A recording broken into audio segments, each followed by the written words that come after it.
When there's no more room in hell, the dead will walk the earth. Hi guys, welcome to the channel. If you're new to the channel, welcome back. Well, welcome to if you're not new and this is where you've been for a while now. Thanks for coming back, guys. We absolutely love every single hair on your head. If you haven't got any hairs on your head, we love hairs around your body. No Bibby today, so I've bought a camera to help Bibby have some time off. And I'm just going to try and do some stuff ad hoc. Now we're waiting on some excellent new stuff to come through from various companies, but today I'd just like to give you a bit of a rig rundown. So I'm going to take you through a virtual tour of my new camera and old studio, just let you know kind of what presets and settings I use to get certain tones, or my tones at least, using Laney Amplification Ibanez guitars, Boss effects stomp boxes, not drums, and line 6 mics and multi-effects, because that's all we need really. So hope you enjoy, and I'll see you guys in the next video, hopefully with a baby, because I miss him, because he's a big love. oh baby. Wow, 60 frames a second. I need to give him some hugs. See you later, chaplets. Right guys, so I'm going to try and be Bibby, because there is no Bibby today. So I'm going to start with the amps, really. So I use the IRT, well, everything IRT, so the IRT 60 watt heads, the IRT Studio and the IRT Pulse. I just think they're brilliant, they sound absolutely awesome, and they're they're a bit of a do-it-all amp. They're not really as, well, they are heavy, but they can be super grungy, super crunchy, and they've got a really good clean channel. So totally love these amps. This is the current setting I've got. So I tend to run the clean channel and the rhythm channel, and the lead is just like a boost or a lead channel, exactly what it is. I run a little bit of boost on the signal all the time, even on the clean channel. But yeah, they're kind of my presets or settings for my kind of tone, and then I run the power amp or the global effects, kind of like that. Down here, ooh. Oh baby, you're the master of this. We've got these cabs, so I've got a 212, which has got the V30s in it, and a 412, which is the Tony Iommi. And that's got the, I think it's got the G12s in there, which are just absolutely mint. I'll correct that if I'm wrong by adding something. Really awesome amp. On the right side, I have this bad boy. Now this is the only thing that's having an effect on my tone, because I'm running just out of my pod, which I'll show you in a sec, directly into the effects return of this fella. So don't really need any of this stuff here until I'm playing a lighter gig, like a rockier gig. And then what I tend to do is I run this as my main amp. So you can see the channel settings are pretty similar, but the boosts run a lot higher and the rhythm gain's a lot lower, plus the clean volume's a lot higher, because they tend to be my settings for that type of sound. Also the lead channel's a little bit less gain and a little bit less aggressive in the boost, a little bit less on the dynamic, tone's a little bit higher, reverb's the same, and watts are the same.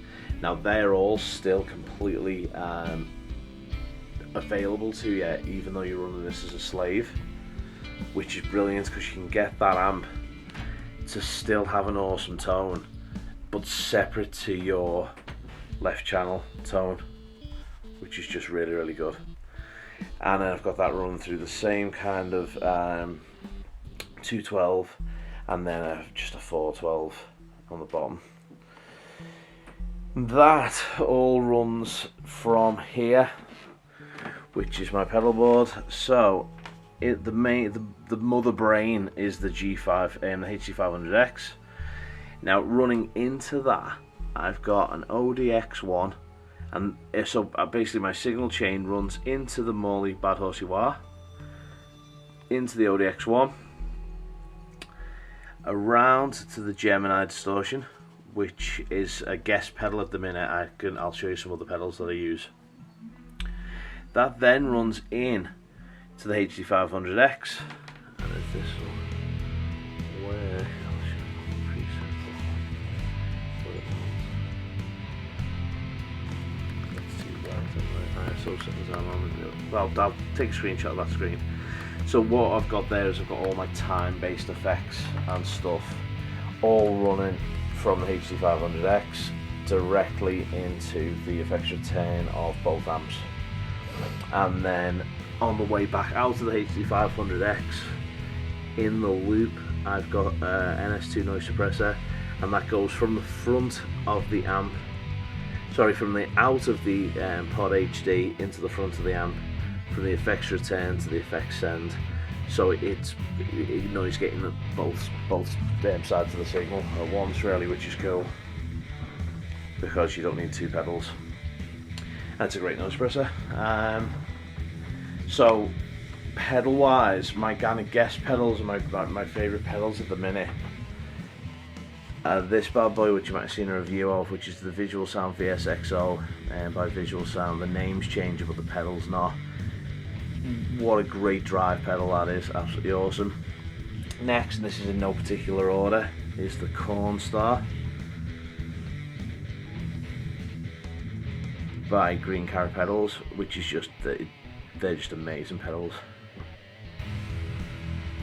Next one, without me breathing like I'm a rapist,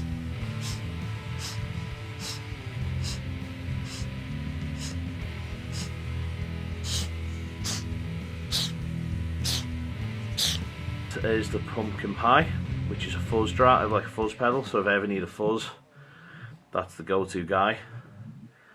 If you ever need a smaller rig or I'm just taking a few pedals out, I use the Boss DD3. Now this has been with me forever. I completely love it. My hands are very shaky. There's a baby when you need one. And then the Visual Volume, which goes in the kind of pedal loop. If I'm running pedals a lot, I tend to use a volume pedal, which because I use that on the pod. And this is one of the students lent me, which is the Wampler Pinnacle. Now I'm really loving this pedal. So if you guys want to see me kind of do a distortion shootout, give us a shout out in the comments, and we'll kind of see what we can get done for you, really. Because I'm buzzing off all of these, but they've all got slightly different characteristics. The next thing we'll look at is my kind of alt amp. This is my old Line 6 DC25, which I absolutely love. Still a great amp. Does slightly different things to the Laneys I'm using, but it's a great student amp and it's got a nice valve tone to it. And that's running into a Marshall 212. Let's go to my studio equipment. So this is my kind of current output. So instead of going kind of all monitory and all that stuff, which is what I should do really, I'm just using old school kit, because sometimes it's a case of what you've got you make work and not has to be kind of like billions and billions of quid's worth of gear. Oh, there's a Paul Glover CD, we'll get that on eBay or iTunes or something, right? And then so that's kind of dealing with, and then that's going out into these bad boys with just a cheap set of LTAC. There's my IRT Pulse, which I use kind of predominantly when I'm not using amps and I just want to sound into my computer. That's the best sounding thing I've ever heard. And this is Guitar One, which is one of my favourites, which is my 1999 gem, which you'll see in the review on the channel of. Going across, I've got an old kind of knackered old MIDI keyboard. Again, sometimes it's what you've got. A very snazzy Diodario pen that keeps me spelling everything correctly. I'm running just an LG old kind of knackered LCD monitor. Again, whatever you need to get you through. Secondary monitor that I never use, and that's why it's covered in crap. this bad boy, which we haven't had a look at yet, but we are going to have a look at it, which is the Sonic Port VX by Line 6, which is absolutely brilliant, super awesome mic, and allows you to do a ton of extra stuff. So we'll have a little blast through that. And then there's the powerhouse of the studio, which is my Mac Pro, from about 2009. Still going really, really strong. And then a big mess cables, because we all need big mess cables. Other guitars I have, let's have a look at those bad boys. Is this guy, which is my Chevelle. She's looking so dusty. My Chevelle, got this one at 16. Absolutely adore that guitar. My PRS, which is a custom 24. And that makes me play very, very bluesy. I remember the guitars playing me rather than the other way around. Then I go into my RG2101 or 12-1 or 121, and that's been modified. And very rare, lovely guitars. Then I've got my gem, my black gem, and then an old Ibanez Roadcore or Roadster. There's the DBK, all running Diodario 10s to 9s, so hybrids. And the latest edition, I'm sorry I've been breathing like a rapist for the whole video. I'm a little out of shape. I've just had a hernia operation as well, so that's a bit crazy. Now, eventually I'm going to learn how to use this camera because the white balance is off its head. But this is my Ibanez Premium Gem, and I love it. And for the money, you get such a great piece of kit. So there's going to be a review of this coming soon, I think, because it is so freaking good. And that's it, really, guys.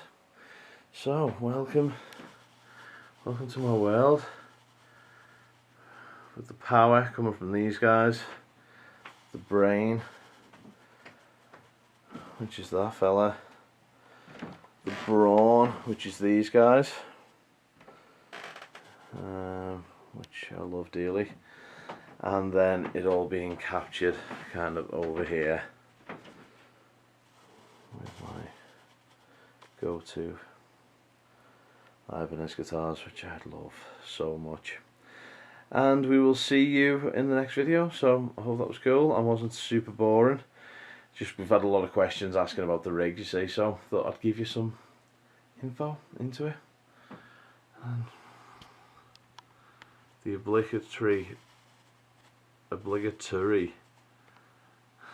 eye shot. See you later, guys. How do you stop this freaking thing?